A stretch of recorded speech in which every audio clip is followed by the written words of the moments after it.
Hello everyone, my name is Madhusudan और मैं लेकर के आया हूँ UPSC prelims PYQ discussion series. इस सीरीज में हम हर रोज किसी एक टॉपिक पे यूपीएससी ने पिछले 13 सालों में जितने भी क्वेश्चन पूछे हैं उन सबको डिस्कस करते हैं। ये सीरीज आपके लिए एक मौका है पीवाईक्यूज के थ्रू पूरा सिलेबस रिवाइज करने का। आज के वीडियो में हम डीपीएसपी पे जितने भी क्वेश्चन पूछे गए हैं उन सबको डिस्कस करेंगे। There is an important announcement for you people that the timing for daily discussion video has been changed to 9 PM now. So हर रोज शाम को 9 बजे क्वेश्चंस पहले हमारे टेलीग्राम चैनल पे डाले जाएंगे और उनका वीडियो डिस्कशन आप यूट्यूब वीडियो पे देख सकते हैं। The link of the Telegram channel is in the description. So let's start with the first question of the day. This question was asked in 2015 and this question has two statement about the directive principles और there were a few questions जो कि basic चीज पे पूछे गए हैं कि DPSPs और फंडामेंटल राइट में डिफरेंसेस क्या है। जैसे कि हम पहले स्टेटमेंट को देखें, the principles spell out the socio economic democracy in the country, we study that fundamental rights provides political democracy whereas DPSP provides socio-economic democracy. So ये स्टेटमेंट सही है। सेकेंड स्टेटमेंट पढ़ते हैं। Second statement says that the provisions contained in these principles are not enforceable by any court because they are only a directives, they are not enforceable, जिसको हम बोलते हैं they are non justiciable. Since they are not justiciable they are not enforceable by a court of law. ये वाली बात भी सही है। तो दोनों ही स्टेटमेंट सही है और हमारा आंसर हो गया सी। बेस्ड ऑन दिस ये इन्फ्रेंस निकाला जा सकता है कि डीपीएसपीज और फंडामेंटल राइट में जो डिफरेंस है उनको आप अच्छे से पढ़ लें, समझ लें। Let's move to the second question. Second question में भी उन्हीं क्वेश्चंस उन्हीं प्रिंसिपल्स को दूसरे तरीके से पूछा गया। ये पूछ रहा है कि directive principle of state policy constitute limitations upon, किस पे लिमिटेशंस डालता है।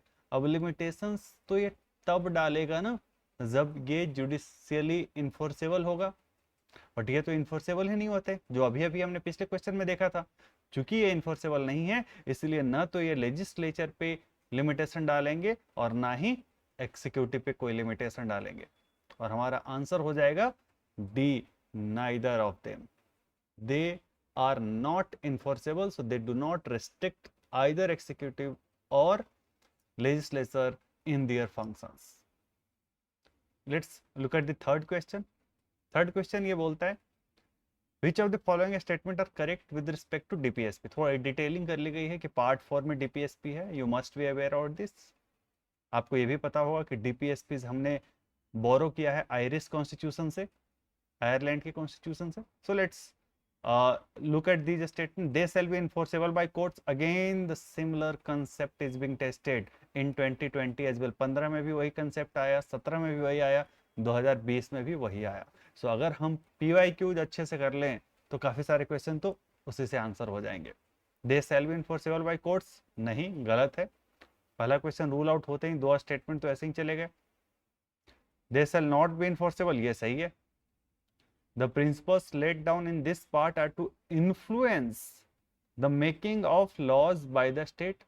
Obviously, ये डायरेक्शन है स्टेट को कि स्टेट क्या क्या करेगा, किस टाइप के लेजिस्लेटिव और एक्सिक्यूटिव एक्शन स्टेट लेगा। So yes it will influence.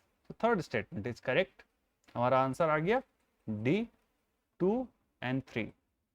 इसके अलावा there has been a few questions जो कि कौन कौन से डायरेक्टिव प्रिंसिपल है उस पे भी पूछे गए हैं। So let's look at other questions. Which principle among the following was added to the directive principle of a state policy by 42nd amendment to constitution? 42nd amendment से कौन कौन से प्रिंसिपल्स डायरेक्टिव प्रिंसिपल्स में add किए गए हैं? And the correct answer is B, participation of workers in the management of industries. बाकी जो दूसरे स्टेटमेंट दिए गए हैं वो या तो पहले से थे या वो डीपीएसपी में है ही नहीं। सो आपको डेफिनेटली जाकर के अभी तक यूपीएससी ने इस टाइप से क्वेश्चन नहीं पूछा कि इनमें से कौन कौन से डीपीएसपी हैं, बट एक बार आप पढ़ लो कि डीपीएसपी में क्या क्या है, so it would be helpful. और दूसरा, जो यूनिक चीजें हैं, जो डीपीएसपीज बाद में ऐड किए गए हैं, उनको तो आपको डेफिनेटली याद करना चाहिए। 86th अमेंडमेंट एक्ट के थ्रू, 97th अमेंडमेंट एक्ट के थ्रू भी डीपीएसपीज ऐड किए गए हैं। Do revise them all. Let's move to the next question. Next question ये बोलता है कि गांधीयन प्रिंसिपल्स इनमें से कौन है डीपीएसपी में? क्या, let's look at one and the other. Securing for citizens of India, ये यूनिफॉर्म सिविल कोड यूसीसी अभी काफी चर्चा में है, उस पर भी क्वेश्चंस आने की काफी संभावना रहती है। ये लिबरल प्रिंसिपल है, गांधीयन प्रिंसिपल नहीं है। देन ऑर्गेनाइजिंग विलेज पंचायत, ये सही है, first is wrong, second is correct. Then promoting cottage industry in rural areas, ये भी सही है, this is also one of the Gandhian principles. Then securing for all the workers reasonable leisure and cultural opportunities, this is not a Gandhian, rather a socialist principle.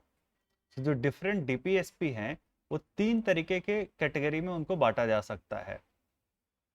One category is socialist principle, another category is Gandhian, and the third category is liberal principle. So आपको ये पता होना चाहिए कि कौन सी DPSP किस category में जाता है। I will also help you a bit about these things. इसके अलावा बट मैं आपको एडवाइस ये भी करूंगा कि जो कुछ डीपीएसपीज जो कि पार्ट 4 के बाहर हैं, जैसे कि इंस्ट्रक्शंस मदर टंग में दिए जाने चाहिए, a state shall take endeavour to promote the use of Hindi language. So ये जो डीपीएसपी पार्ट 4 के बाहर हैं, ये भी अभी तक पूछे नहीं गए हैं।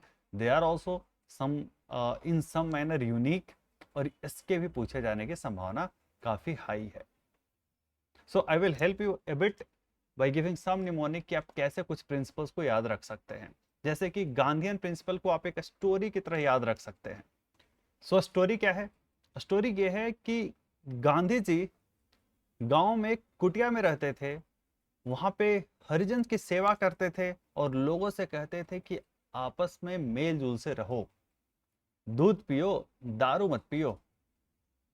ओके, सो गांधी जी गांव में रहते थे, विलेज पंचायत, कॉटेज इंडस्ट्री से रिलेटेड, जो SC ST वीकर सेक्शन के वेलफेयर से रिलेटेड, जो कोऑपरेटिव के एस्टेब्लिशमेंट से रिलेटेड, जो मिल्स एनिमल या प्रोहिबिशन ऑफ काउ स्लॉटर से रिलेटेड, और जो इंटॉक्सिकेंट के यूज को प्रोहिबिट करने से रिलेटेड। ये सारे जो डीपीएसपी हैं, these DPSPs are Gandhian principle. एक और निमोनिक देते हैं। लिबरल प्रिंसिपल को कैसे याद रखेंगे? लिबरल इंटेलेक्चुअल प्रिंसिपल को, उसके लिए एक शॉर्ट फॉर्म है कि साइंटिफिक तरीके से ई म्यूजिक बजाना चाहिए। कैसे? Let's see.